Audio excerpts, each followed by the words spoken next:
La menace d'une nouvelle guerre froide, voire d'une guerre, est-elle réelle? Ou la Russie et l'OTAN veulent-ils simplement montrer leurs muscles? Je ne dirais pas que nous sommes dans une nouvelle guerre froide, mais c'est vrai que nous faisons face à une situation sécuritaire très complexe. D'un côté, un conflit est en cours au cœur de l'Europe, et c'est très inquiétant bien sûr. Et ce conflit risque de créer une escalade dans la confrontation entre Est et Ouest.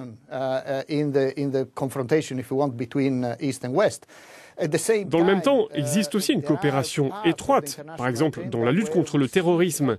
Ici, récemment, à Vienne, une décision a été prise sur la cybersécurité. Mais la Pologne, comme vous le savez, est inquiète, tout comme les pays baltes.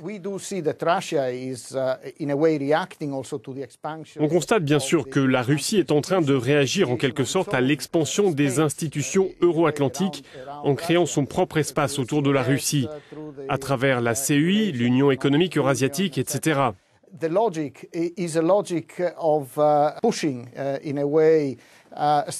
La logique consiste en quelque sorte à presser, à renforcer aussi ses moyens militaires.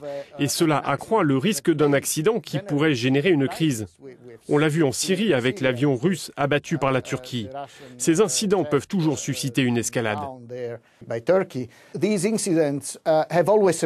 Ce qui m'inquiète, c'est que pendant la guerre froide, nous avions développé ici à l'OSCE un certain nombre d'outils pour gérer les relations entre armées, le désarmement et des mesures visant à établir la confiance qui étaient approuvées par les deux camps. L'efficacité de ces outils est aujourd'hui remise en cause.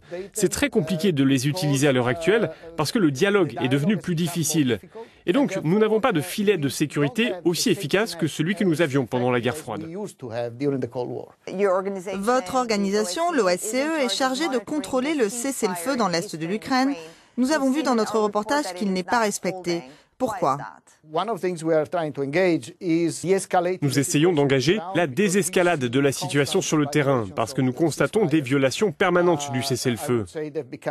Je dirais qu'elles sont devenues systématiques en l'état actuel des choses.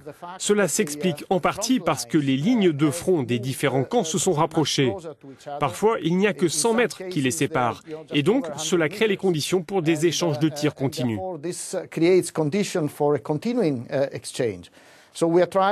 Donc, nous tentons d'obtenir un désengagement tout le long de la ligne de contact. Cela reste une priorité pour nous parce que cela permettra aussi de créer un meilleur contexte pour des progrès au niveau politique.